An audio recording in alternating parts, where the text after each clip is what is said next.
right, welcome to another Friday night episode of Keto Rocks Radio. I'm Jim Hobbs, and somewhere's on the screen, up, down, sideways, is Brian Davis Forsythe of Kix, my carnivore co-host. And we have a special guest joining us today, Brian, and we're going to play Guess That Guess. I'm going to give you clues. I'm going to, they're pretty simple. You're not going to need to ask questions.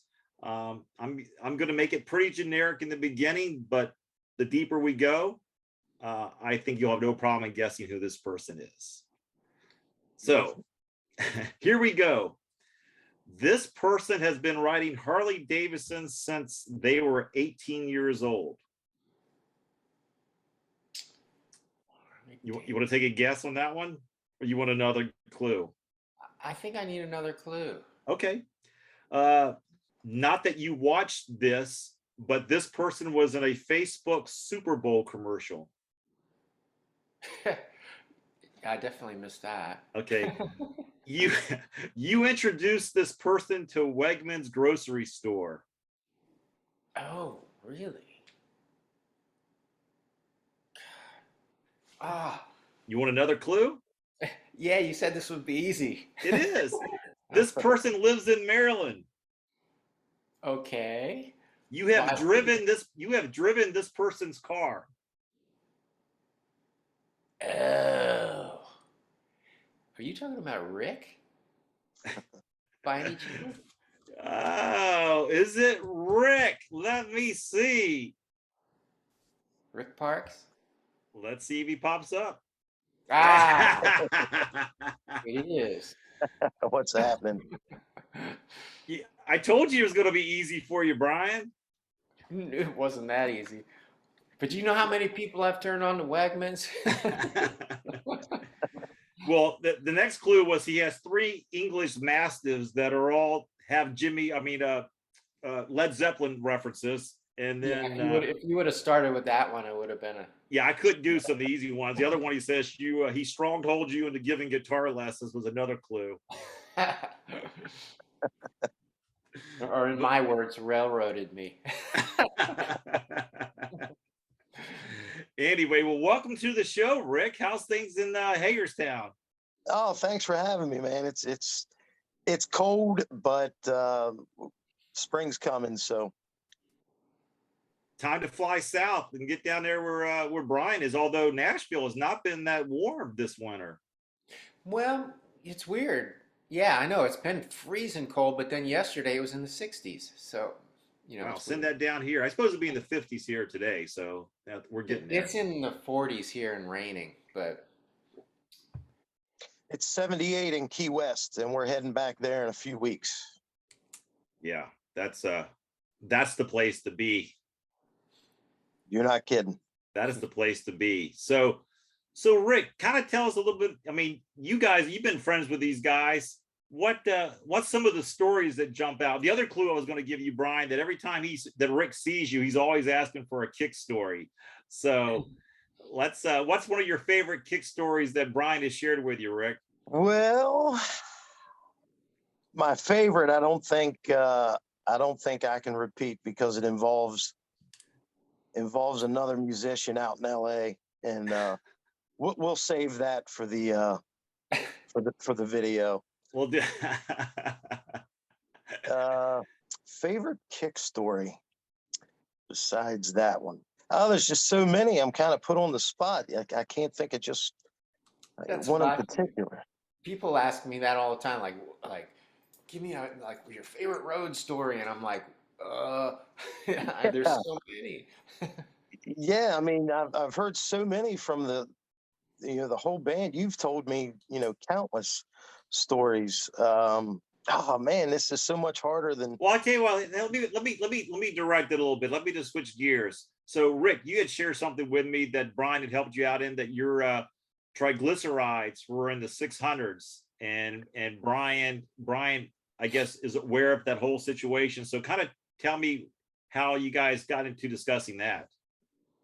Yeah, well, I know that Brian is a food expert, and he really dives into the medical side of stuff. So when I got my results back, my doctor basically said it's not a question of if, it's when you're going to have a heart attack or stroke. So, I'm freaking out. I'm walking around thinking I'm a dead man walking. So I reached out to Brian and shared my numbers with him. And he just gave me some tips and said, here's what you got to do. And it was kind of the complete opposite of what my doctors were telling me. So I thought about it for a while and I thought, man, his numbers are perfect. He goes by this. There's something there. There's something to this. So I did take some of his advice. And after 6 months, I got retested and my numbers are in range now. They're a little high, but they're nowhere near. I think my triglycerides were 240. Wow, that's a big drop. That's Oh, it great. was a huge drop. And, I eat the bacon and I eat the red meat with the fat and everything. And I think that part of that is definitely contributed to the diet, to what Brian suggested. Now I'm going to put you on the spot. Did they prescribe statins for you to take? And do you take statins? Yes, they prescribed. I can never remember the name of it. It's one of the most famous, the most well-known. But yeah, they prescribed that and I was on it for 3 months and my numbers didn't really change. So they doubled the statin and I was on that for a little while. I don't take them anymore. I'm hoping just the diet and watching what I eat will keep me where I need to be. Well, I'm no doctor, but I do know that you contain the power of eating your health. So the foods that you're mentioning that you're eating, definitely, in my opinion, in my experience, will cause the numbers to show that you're healthy. Right, right. And I think, Brian, heck, your numbers were way out of whack too at the beginning, right, Brian? That your cholesterol numbers? No, not really. It's most doctors just look at the numbers on a page. They don't really, they're dictated. Their whole treatment is dictated by the pharmaceutical companies. So they just look at that number and prescribe, medication and but they don't look at where those numbers are and what in relation to this and that. And that's what caused me to start doing the research and my numbers are actually always good. I mean, right now I've got that lean mass hyper responder thing going on where my LDL is like sky high, but everything else is always in line. So I'm not really worried about it. So that's the thing. My numbers have never been that far out of. I mean, they've always been in the right places, and the doctors still freak out, because they're just looking at the overall number. They don't, they're not looking what's involved in the equation. Yeah, Rick, it had to be a little bit reassuring to have Brian telling you, "Hey, don't stress over too much about this. This is what you need to do." And well, when he told me first, I was like, "Are you serious?" When you told me your triglycerides, I'm like, "Oh man!" Like that freaked me out. And it's takes a lot to freak Brian. Yeah. It was certainly scary. When the doctor tells you it's not a question of if, it's when. And heart attacks run in my family. Like for the last 4 generations of males have all died from heart attacks. Yeah. So I'm kind of, the doctor didn't take it real serious. I said, should I change my diet? And she said, no, just take the meds and we'll see where we're at. And I thought, I'm willing to do anything it takes to get out of this danger zone. And, Brian swears by it. And I've never heard anybody challenge what he says. So I definitely took what he said into consideration. And he's an example. He lives what he preaches. And you can't argue that. You can't argue that fact that he's in great health. Absolutely no. Well, it's crazy what you just said. The doctor's response. It's like the diet is the root cause, and they ignore that and just throw the Band-Aid on top. They're treating your symptoms, They're not treating the cause, which is like completely upside down in the medical, you know, profession. It's just crazy how that works, but that's the way things are these days. So Yeah. that's why it's so important to do your own research and just because you can't trust the doctors anymore. It's crazy. Yeah. Yeah. Unfortunately, man, and I think you posted a video this week, Brian, from that Ken Berry posted in regards to that study where they get all that information, where how corrupt it was for big pharma, and how they just suppress what was really happening in those studies so they could still bring their drug to the public. It's just it's scary how much control they have over the governing bodies, and what we are prescribed. So it's sad. Yeah, it's not about health, it's about profit. Yeah, it really appears to be that. And even the they give you clues. Even the standard American diet is acronym SAD. So just think about that every time you follow what they're telling you to do. It's sad. They're telling you it's sad what they're telling you to eat. So the reality of it is, man, just give carnivore or keto a 30-day shot and see if your life doesn't improve. Because I know mine sure has by following that, and I know Brian's has as well. And talking about food and meats, Rik, kind of tell us how I know you do every year a chili cook-off at your Maryland Institute of Music. How'd that all start up? Well, I'd say chili is one of my top two favorite foods, and I've always enjoyed going to chili cook-offs. And this area only had one, and they ran it not too great, so there was nobody signing up for their cook-off. So I decided to have one at the Institute, and figured it would stay small, 6, 7, 8 chili contestants. And from the first year we started, we're on our 5th year now, but the first year it started, I think we had 10 or 12 sign up, and it was just such a great time, and everybody enjoyed it. We incorporate bands into the day, and it's just like a big party, and who doesn't love chili? No, as a matter of fact, that's what I had yesterday. I love when it's cold. I love having a big pot of chili on and just going to get a bowl of it. And that's my go-to on a nice, cold, snowy day.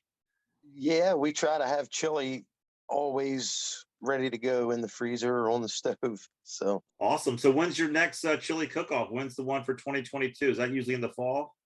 Well, we always do it in October because we take the proceeds from the money made that day from people have to buy the tickets to try the chili. So we take all the money raised and we give it to our local breast cancer place.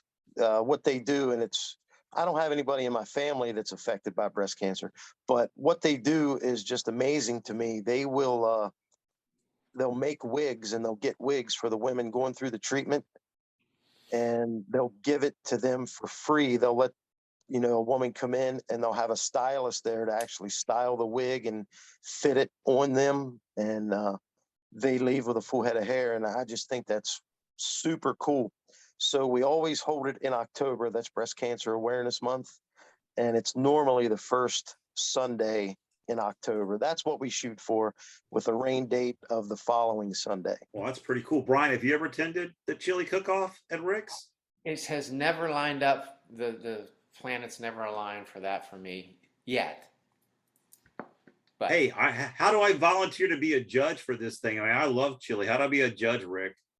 Oh, that's cool, man. You could definitely be a judge. I put together a 5-panel judge, and I try to get I wouldn't say celebrities, but well-known people. Like, we've had the sheriff, we've had Jimmy from Kix, Jimmy Chalfant, we've had Brad Divins, we've had the mayor, and we just kind of make it a cool panel. So if you want to come up for that, you definitely have a seat on the judges' table. Oh, It's I'm a lot of there. fun. Oh no, I'm there. Count me in. I'll block off the first Sunday as long as I don't have anything planned. I'll be there. Sounds like a Okay. blast. Yeah, See, I'd be it's a lot of leery. fun. I'd be Brian, leery. you coming up? I'd be leery of being a judge just because I'm so ingredients, conscious. Oh, that's true. That's true. Because people do. That's right. People do. That's right. Because they put beans and stuff. And I typically, the chili we make is total keto friendly. So that's a good point. Maybe I'll just come up and enjoy the festivities. Maybe I'll be I'll enter my chili into the contest. Maybe There that's you what I'll go. do. There you go. We have not had a keto entry yet, and Well, there you it, go. You got it now. it would probably win over a lot of people. So, maybe even People's Choice. We give out a trophy for People's Choice. Oh, There cool. we go. Brian, maybe you guys will have maybe the stars will align right this year. Maybe you can meet me up there and you and I'll make a keto chili and enter it. That's a possibility. There we go. Well, that's cool. So Rick, how do you make your chili? What's your favorite recipe? How do you do it?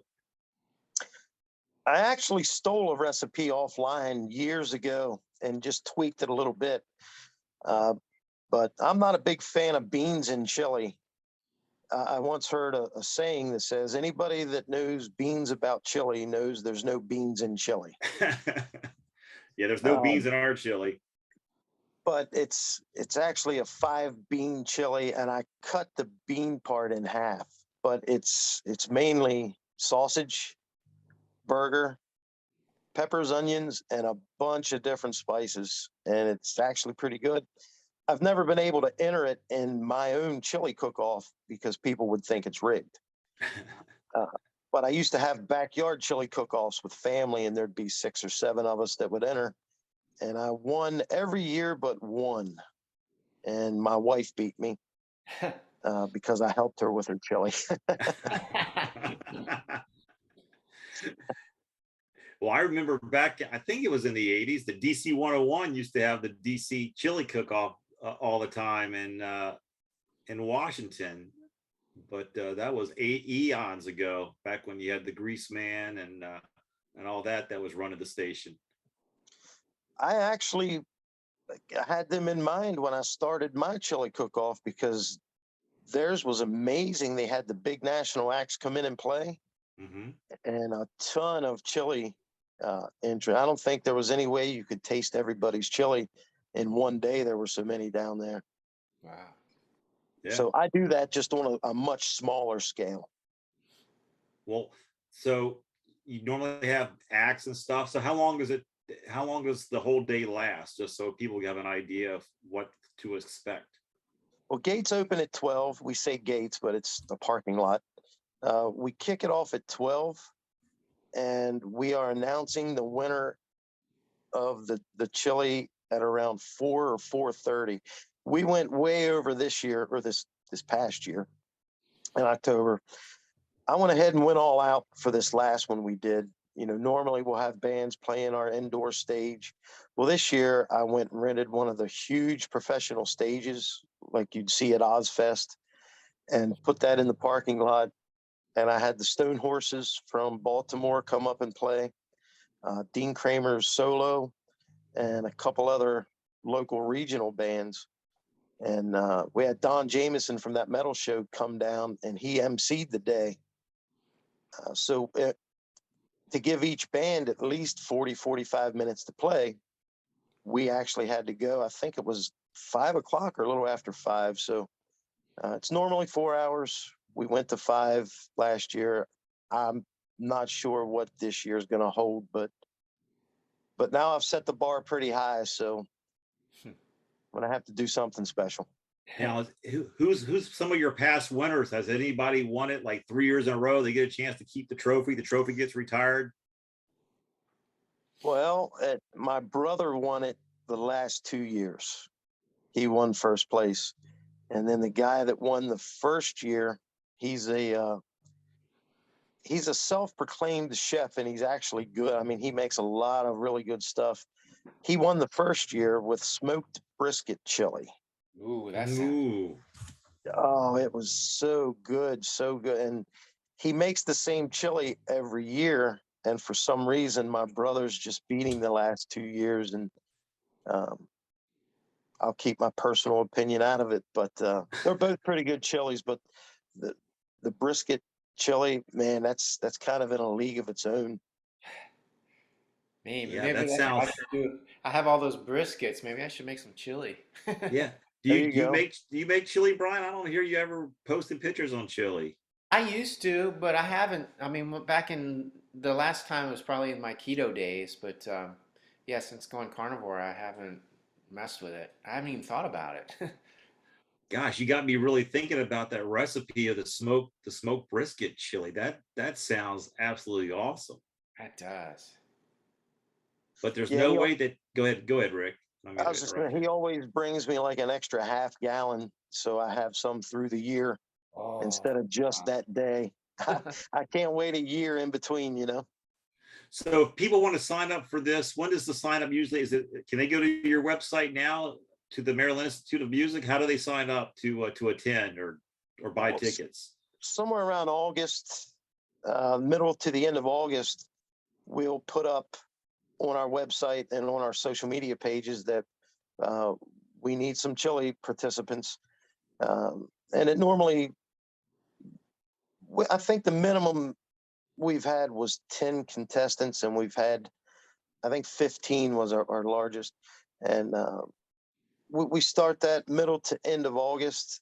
And then as far as like buying tickets to come, you just show up and it's free to get in. You just have to buy chili tickets for $1 a piece. So each ticket you buy for $1 gets you one taste or one little cup of chili at each chili vendor. Wow, that's a good deal. So for $15, you get 15 different chilies to experience. That's awesome. Yeah, yeah, it's not expensive or anything, but like I said, we take all the profits and give it to breast cancer. So there's also some donations, and we take our shirts, the Maryland Institute of Music shirts, and we get pink ones pressed with a breast cancer ribbon on the sleeve, and we also sell them and then donate that money also to Washington County Breast Cancer. Awesome. That's a great thing to do. Well, we'll definitely promote it. And you have my word, I will be attending and maybe even entering. And Brian, if Brian's schedule sets up, we'll both enter. So we'll put together we'll use one of those briskets in his freezers, and we'll try to compete against Brisket Man's chili. Yeah, that'd be awesome. Maybe Definitely. throw a little tongue in there, Brian. Get rid of that thing.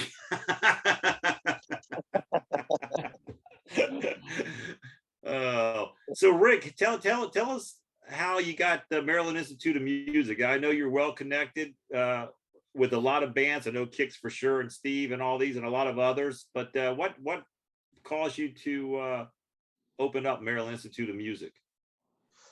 Well, obviously, music is definitely a passion of mine. It's it's just a huge part of my life. And my son was working at a music school in downtown Hagerstown, and he was a guitar instructor there for a couple of years. And he and his coworkers showed up to work one day, and there was a sign on the door that said, "We're closed down. Thanks for your patronage." And he was out of a job. Uh, well, my wife and I were talking one day, and she said we should open a music school. Well, I looked around, and there's a place called Carpenter's World of Music. They were here for 30 plus years, and it was a great building. Well, he had just retired in February, and this was May. So I like to call myself an idea man, because when I get an idea, I don't wait. From the time we came up with the idea to open a school to the time I had the keys in my hand to the building was 3 days. Wow. Wow. Yeah. No Yeah, grass grows under your feet for sure. yeah. So I thought, if we're going to do it, we got to be the best in the business. So I started calling, Steve Whiteman, Jimmy Chalfant, Brian, and obviously everybody knows Kix. Everybody knows those guys. So if they're teaching, that not only is going to appeal to people wanting to learn music, it's also going to appeal to Kix fans. They're going to want to come see their idols, their favorite band in person. And I also got Steve Whiteman's daughter, Carly. She's a vocal instructor there, and my son, of course, and a few other local people who are just very good at what they do, and they're great instructors. So right out of the gate, we were just exploding, and everybody has supported the business since we opened. Everybody from the mayor to just everybody around supports it because they know how important music is to kids and adults. We have students. We have an 82-year-old man right now. He's a war vet. He just started taking guitar lessons. He wants to learn how to play guitar.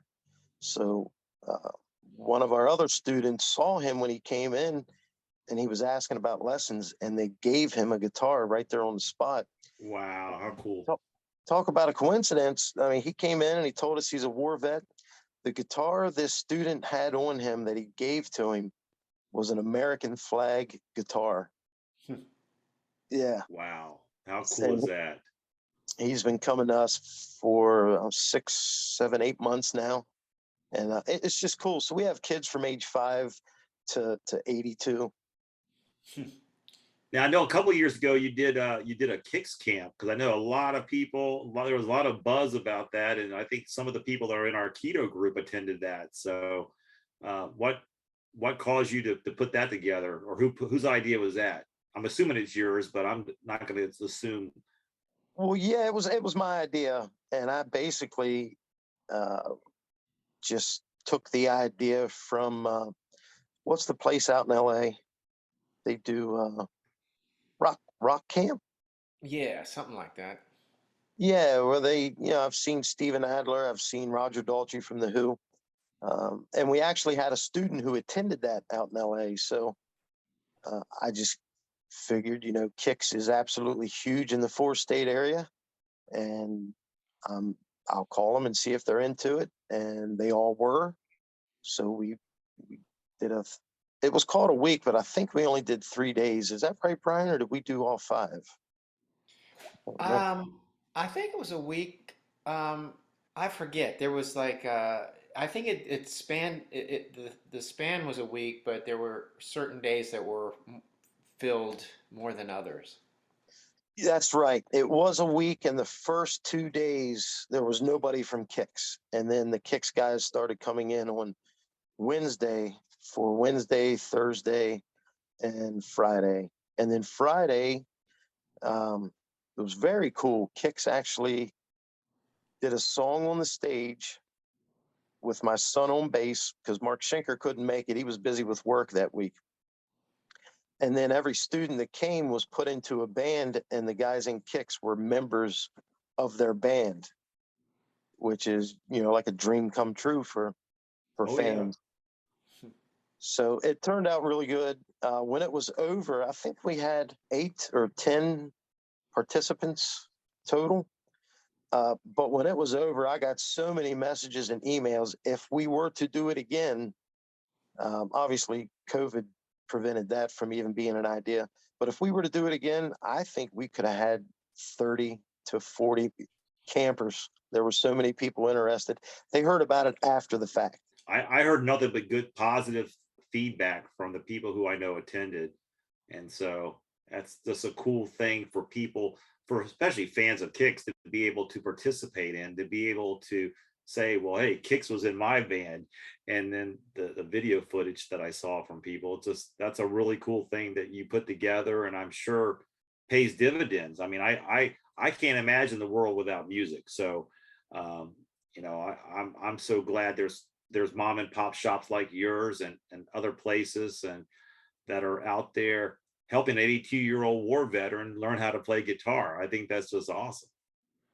It is very satisfying when you see the results, and it's definitely a labor of love, to see the kids come in, and when they play the instruments and they get it and they understand what they're doing, and to see the excitement in them, it makes everything so worth it. When you get stressed about things with the bills and scheduling, and then you see these kids walking in and out with huge smiles on their faces and playing in a band. It's worth any negative stuff you can go through just to see that, and be an impact on these kids' lives is just amazing. And the instructors get that. It's not just a job to them to come in and do 30 minutes of instrument. They know how much of an impact they're going to have on these kids for life.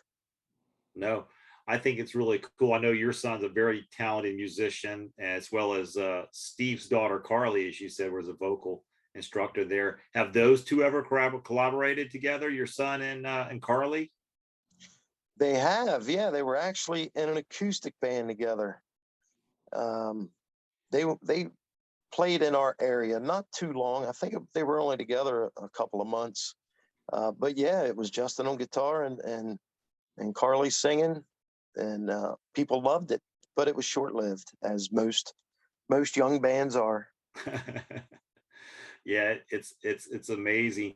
Brian, do you ever just like look at Steve's daughter and you see Steve and Carly? Have you seen her perform before? Oh yeah, you can tell it's Steve's daughter. Yeah. Yeah.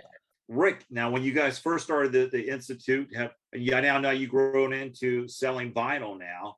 I mean, are you looking to expand even more? Like, are you looking to have a Maryland Institute of Music studio where you actually are doing recordings and pressing your own albums from local bands?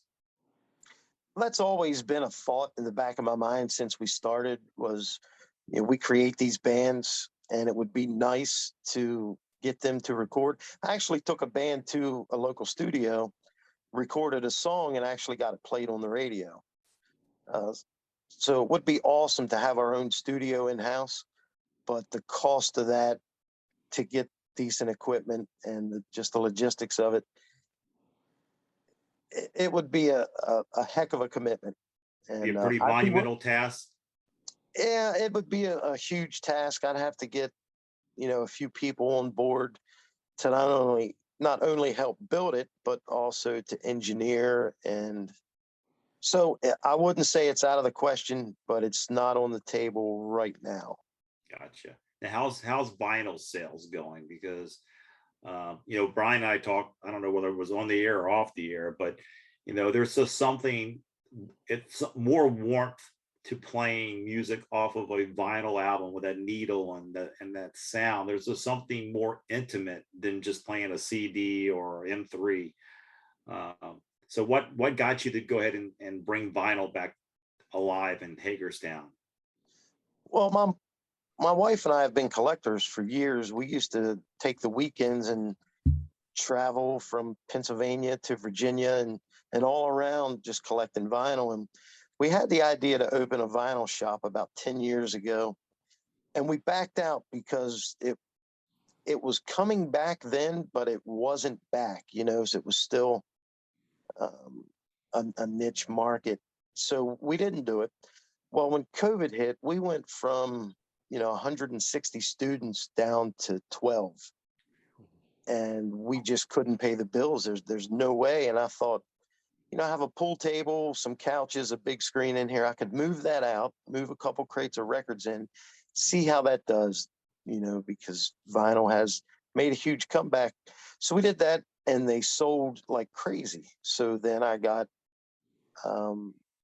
accounts with some vinyl distributors and started carrying new vinyl, and it's been working out. Every week our collection gets bigger, our customer base gets bigger, and we've become destinations for vinyl shoppers from as far away as Delaware. We've had them come down. Brian, you still got a record player in your house that you play vinyl? Yes, I do. It's so funny. When I was in LA, I never set up my stereo the whole time. Well, not in the last place I lived. I never set my stereo system up. Just because I'm not like Rik, it takes me forever to do stuff. But I did set it up here. I have the whole setup down in my music room. So I got my turntable, but then I've got this old Kenwood, like from the 70s, this Kenwood power amp.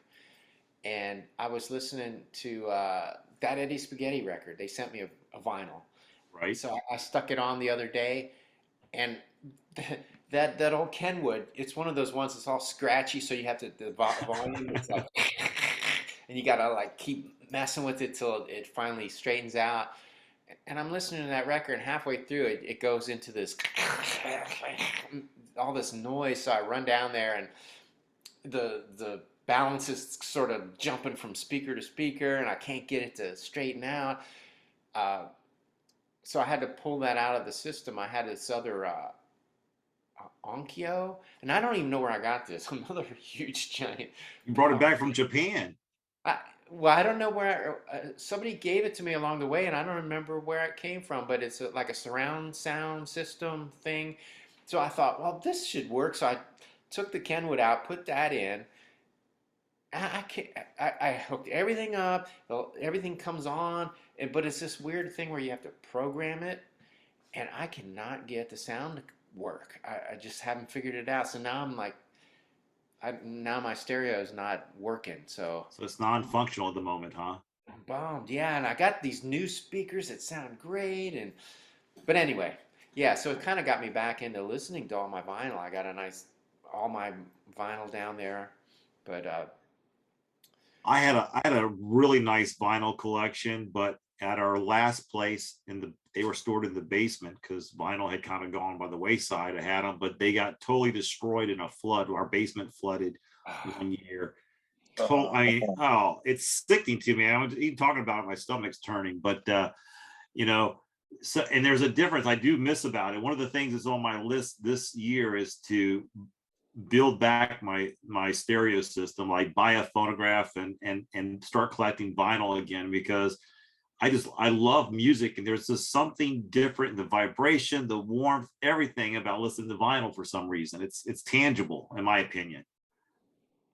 So yeah, I remember I saved up money and bought wasn't Pioneer, it was Fisher. I had a Fisher receiver, a Fisher turntable, a Fisher mixer board, and big old monster Fisher speakers in my bedroom. And I just remember when you used to put that in that crackling on that thing, and then you got it blasting, and then it just comes on. It's just like, wow, it's awesome. So Rick, you had something to say. What are you going to share, brother? Oh, just about the vinyl record resurgence.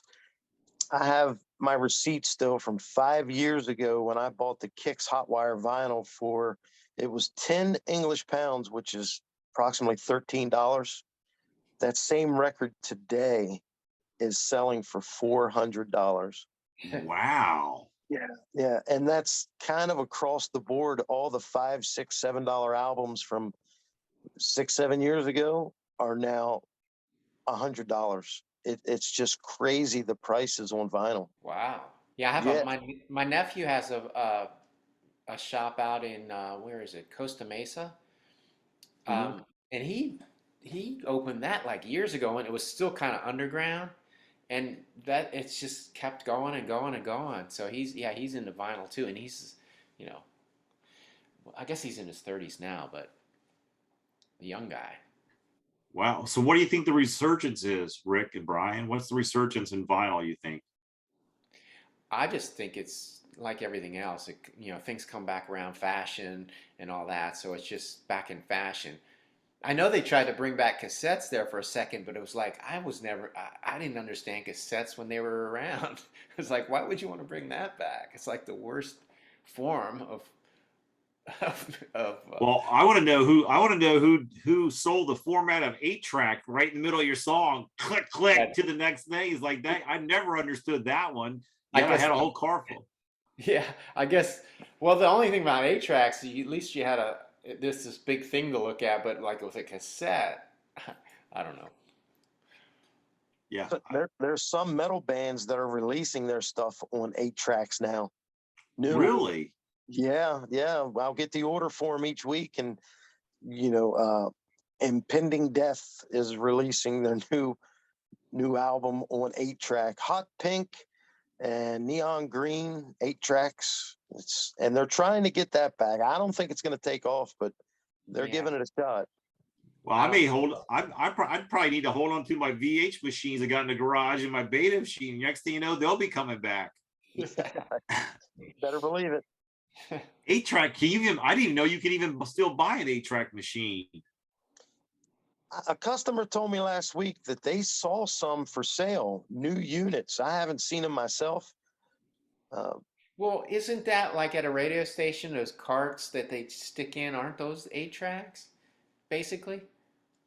You know what I'm talking about? Yeah, I mean, I used to use those, but I thought they're definitely carts, and it's probably the same type of technology. Because I know when we used to put them on there, we could only record 30 seconds or 60-second carts. But I mean, that's because you're cutting commercials and stuff. I don't know how long you could go on those machines, because we used to stack them up to run commercials 1, 2, 3, 4. But I never inserted an 8-track from my collection to see if it would play it or not. So I'm not so sure, Brian. But wow, technology. So some of your favorite bands, Rick, I know, I think it goes without saying Led Zeppelin, but who are some of your other influences of music styles that you like to listen to? To go back to the 70s, I mean, I love Fleetwood Mac. I like the Stones. My main genre, though, is 80s metal, 80s rock. I mean, I'm a little bit younger than what most people think. I guess I have bad DNA, but I was born in 74. So I was 14 years old in 1988. So that was kind of I guess from 86 to 90 was really my informative years. And man, I was just into it. My very first show was Cinderella, White Lion, and Tangier down in DC. And was that the Bayou? Was that the Bayou? Where was that at? No, I believe it was called the Capitol Center. Okay, the Cap Center. Okay. Yeah, and just the 80 Kicks, White Lion, Cinderella, Skid Row, Warrant. They're my favorites. Right below Led Zeppelin. Now, did you ever get a chance to catch Led Zeppelin a show? Nah, man, their last U.S. show was in 1977, and I was only 3. Okay. I saw that. I saw that tour. Yeah. Did you see him at the Cap Center, Brian? Where'd you see him? Yeah, that's where I saw him. Yeah. 77. Wow. Well, I've seen Robert Plant twice down in Mississippi, and then once at the Constitution Hall in D.C. And I guess that's as close as I'll get to a Zeppelin show. It was great, but it was no Zeppelin. I never got to see Leonard Skinner, which is a bummer. Really, Brian? You never got a chance to see them back when they had Ronnie? No, I wish I would have. I mean, have you seen them lately? I mean, have you seen the new lineup? Have you seen them tour at all? Wow, they're good. I mean, that's one band I still haven't seen, which is crazy. Well, maybe you'll see them this year. I got a little piece of it could be great news for Leonard Skinner fans. So the Artemis Pyle Band, I've been talking to the guitar player of the Artemis Pyle Band, and it started off, I wanted to know, because there's big controversy as to whether Artemis Pyle was actually shot by the farmer that night the plane went down. Right? He says it happened. The farmer says it didn't happen. The band says it didn't happen. So I was just curious. So I was talking to the guitar player, and I said, look, do you know, or do you think he was shot? So we started off our conversation with that. And by the way, his answer was, I never asked him, but he does have a scar that looks like a bullet wound. So we may never know. But what the last message he sent me last week was, there's only 2 of those guys left, Gary Rosington and Artemis Pyle. And we're doing whatever we can to get those 2 together right now.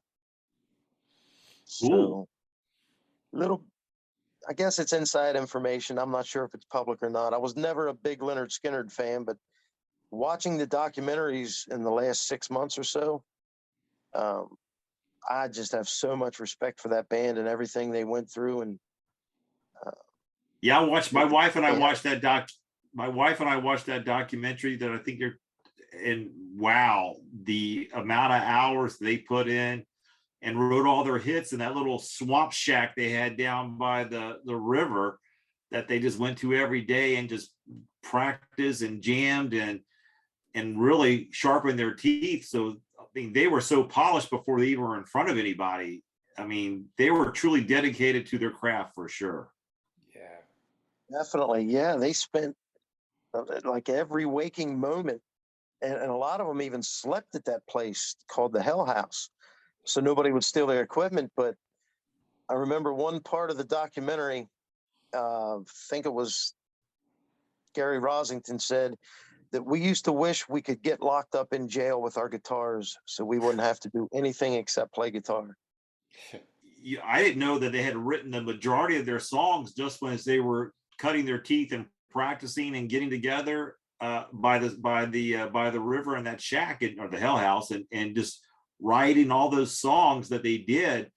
And wow, no wonder they came out and just like took the world so quickly, because they already had their material and they were well polished as far as playing together. So they were very tight. Mm-hmm. Definitely.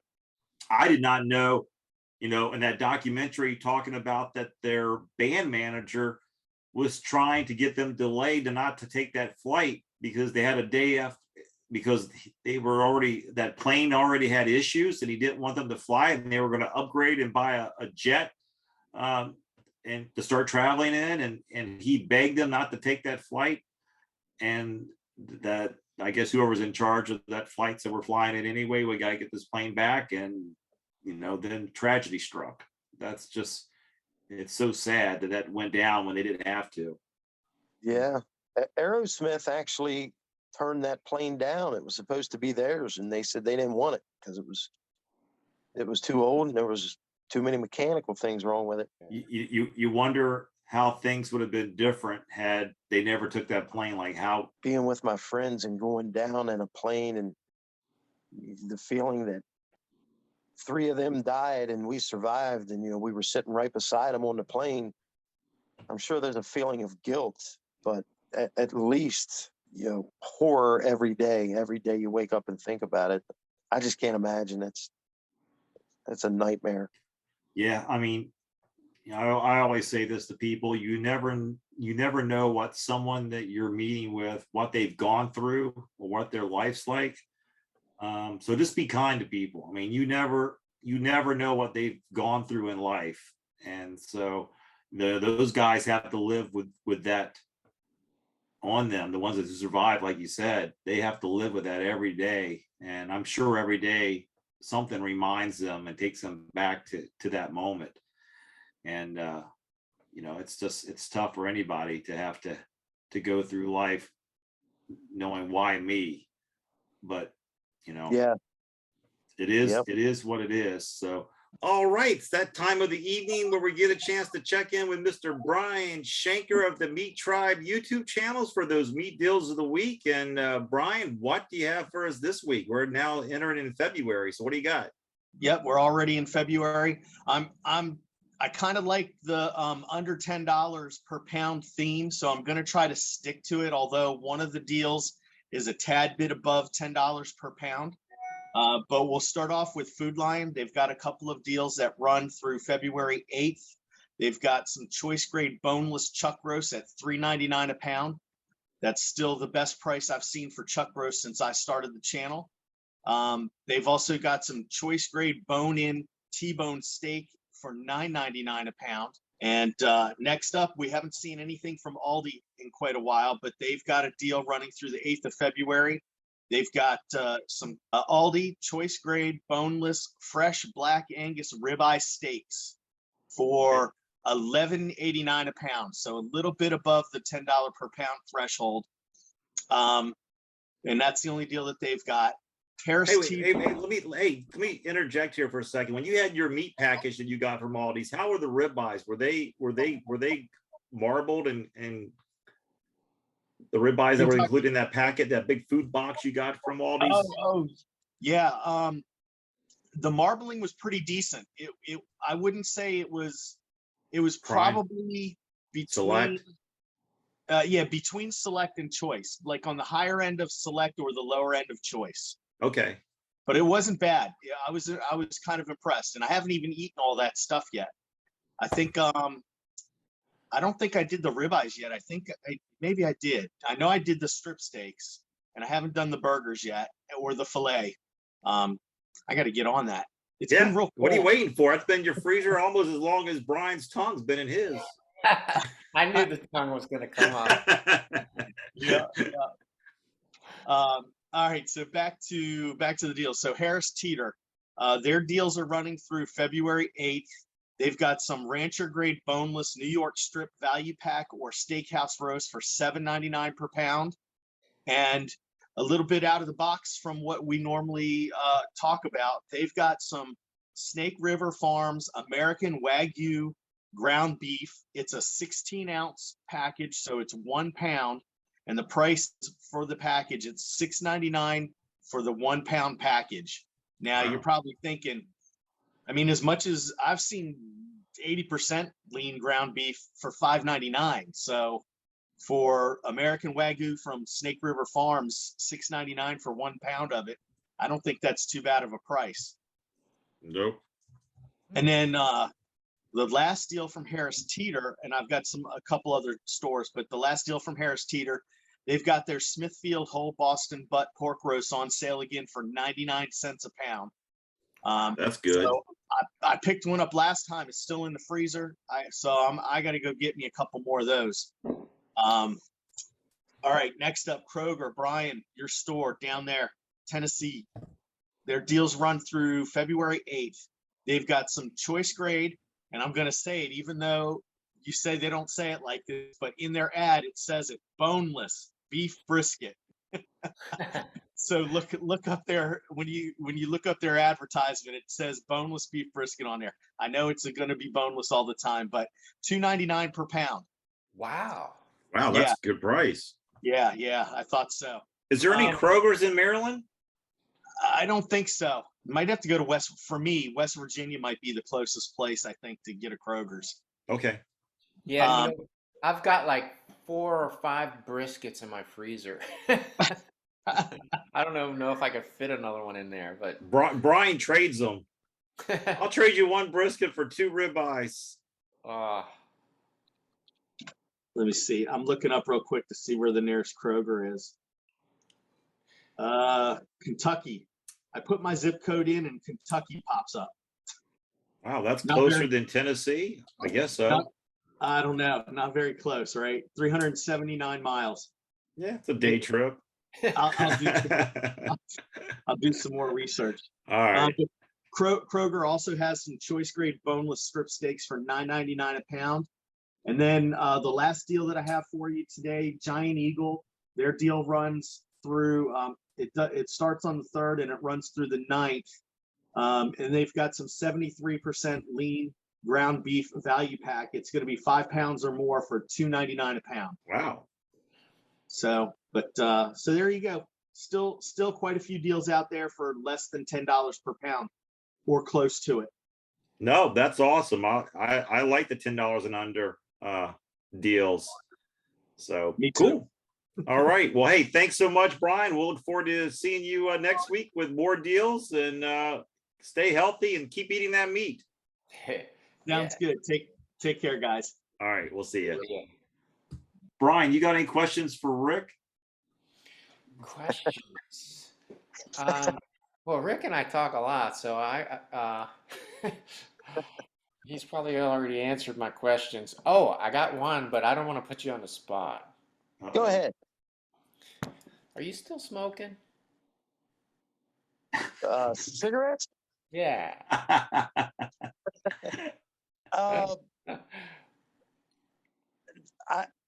Yes, not as. The only reason I bring that up is because we started this podcast with your triglycerides, and that's a major factor in high triglycerides. If you cut that out, I bet they drop down into normal. I bet you. Believe me, there's many reasons that I want to quit. I've tried a couple different ways. I've tried it with the medication. I've tried it cold turkey. I tried it a few years ago where I recruited other smokers to do it with me, including George DeLevo and a bunch of other people. And I was heading the charge, and I think I went 2 weeks without a cigarette. And that was the longest I'd ever gone. And I thought I had it licked. I thought the worst was behind me. And one night before bed, I said, you know what? If I just take a couple of puffs, it's not going to count in the morning. Well, that's not true. It kickstarted the entire habit again. I'm going to be smoke free one day. Well, don't wait for that day. Do it now. It's so hard. I know you hear this all the time. It's so hard to quit, and people quit all the time. It's hard. It is really actually. is. You know, I got through the whole drugs and alcohol and all that stuff, and I think the cigarettes were one of the hardest ones. But yeah, it's just one of those things. I didn't know you smoked cigarettes. Not very long, but I transferred my addiction over to cigarettes when I got sober. Oh, I messed with it before that, but I was never a steady smoker. But once I got sober, I switched my addiction over to that, and it took me 3 years to stop it because it just ran. My addiction just ran with it, and it is it's mental, it's physical, but it's one of those things where, luckily, I had experience, through getting sober and all that stuff. So I just applied all those principles to it, and that's the only way I could have done it. And having the knowledge I do about alcohol and drugs, I knew, just like you're saying, like one little puff is gonna drag you right back in. It's like sticking your toe in a pond where there's a shark in there waiting for you. of course. It's just gonna drag you right back in, and then you're gonna have to go through the whole thing again. And once you're back into it, it's like, oh man, I don't want to go through that again. So it makes it even worse the next time. So it's the same with any kind of addiction. On top of the physical stuff, what really makes me sick about cigarettes, my addiction to cigarettes is almost $600 a month. Yeah. That's a lot of money. It's, if for any other reason, that's enough to quit right there. And yeah, that's like, well, not quite, but almost as much as health insurance these days. right. So you'd be like eliminating a whole bill or a car payment or whatever. It actually is about equal to one of my car's payments. Yeah. One day, hopefully sooner than later. So, Well, if you need any support, I can always help. I appreciate it. Hey, Rick, I'll give you a story, and I think I've shared this before on the show, but I grew up, I was addicted to chewing tobacco. I mean, you never would have caught me without chewing tobacco in my mouth. I mean, it was just total habit. I get in the car, I'm going to put a pinch in, playing golf, playing sports, going to movies, hanging out, wherever. You're going to see a cup in my hand, and I was going to have a chew in my mouth. And I can never forget this. I was at a Holiday Inn in Mechanicsburg, Pennsylvania, and HBO was running this show on cancer. It was a documentary on chewing tobacco and how it causes mouth cancer. And I remember I just put a chew in. I was getting ready for a meeting, and I go, well, I'm not going to watch this crap. I turned it off, and then something inside of me said, no, you need to watch it because that's exactly what you're doing. So I turned it back on, and I forced myself to watch that documentary. And then another voice I heard in me said, are you going to choose cancer or are you going to choose life? And it says, because every time you put that in your mouth, you're choosing the cancer. And is that really what you want to win? And I said, no. And I remember spitting it out. I took the can of, it wasn't Skull. It was, it's been so long ago that I've even chewed now. But anyway, it was a brand. I threw it in the trash can, and I went cold turkey have not done tobacco since that moment. And there was never a time you would have caught me without chewing tobacco. But it really, there was something that just, my inner eye said, nope, you're going to watch that. And so every time I had the urges to go do it, I'd ask myself that question: am I really going to give in to death as opposed to life? And I'd say, nope, I'm not going to do that to myself. And one of Brian's technique is always to play the tape out. Like, if I do this, like you said, a couple puffs before bed, not going to count. I'll wake up tomorrow and start from new.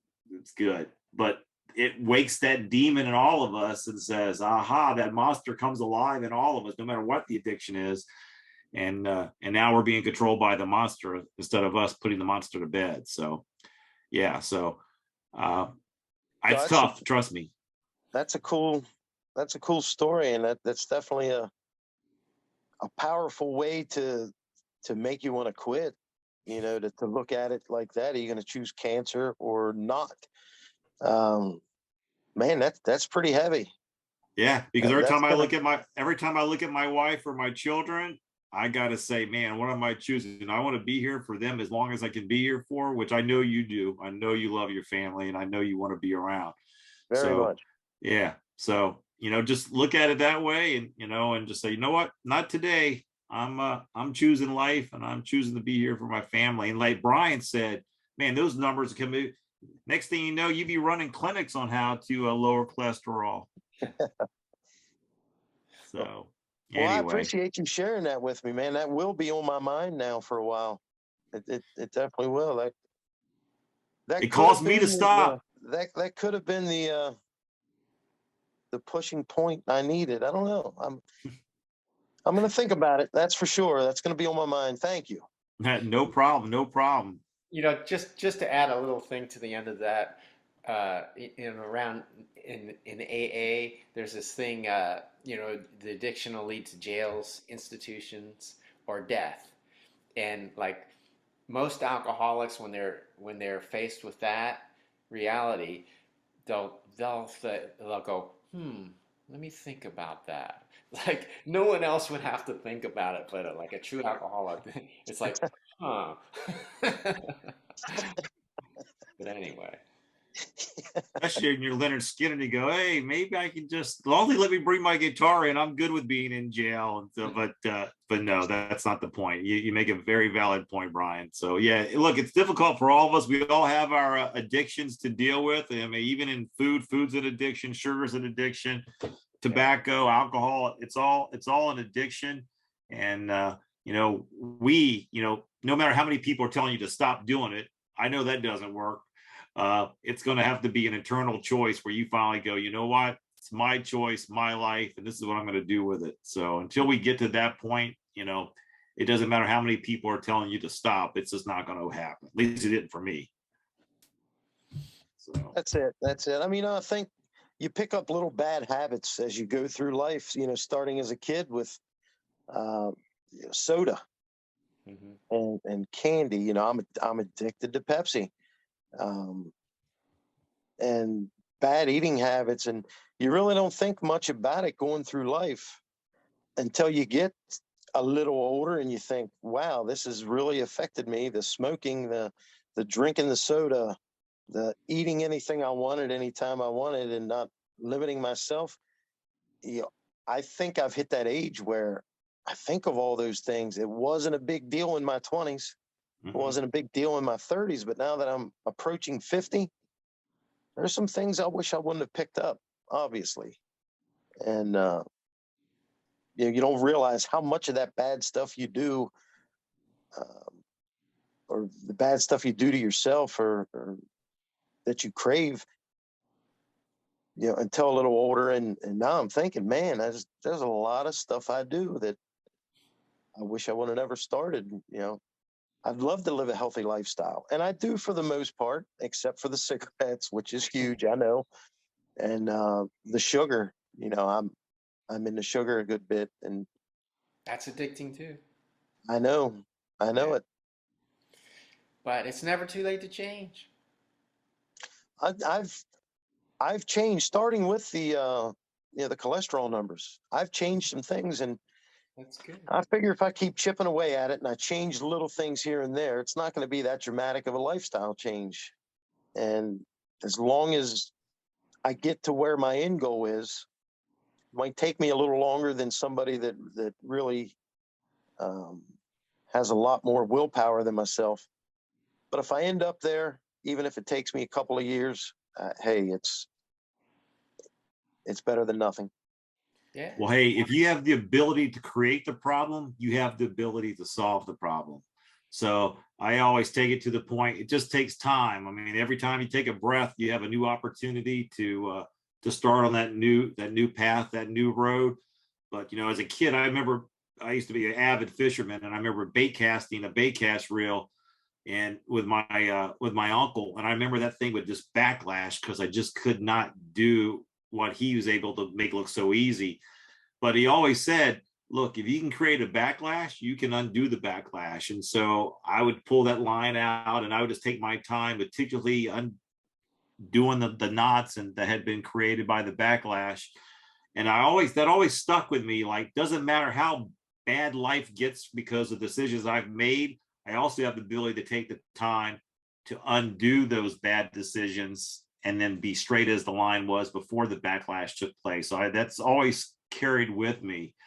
So if you're breathing, you have an opportunity to undo those things that have led to not the results that you would hope to achieve. That's it. But you also have the opportunity to undo those problems that we all create for ourselves. I mean, we're the problem creator, but we're also the problem solver. So yeah. Awesome. Well, hey, look, we're not going to keep you. It's gone way past that I said I'd keep you. So, but Rik, it's been an honor to have you on board the show with us and to surprise Brian. Yeah. Oh, thank you so much for having me. It was a blast. I had a lot of fun with you guys. Yeah, and we will look.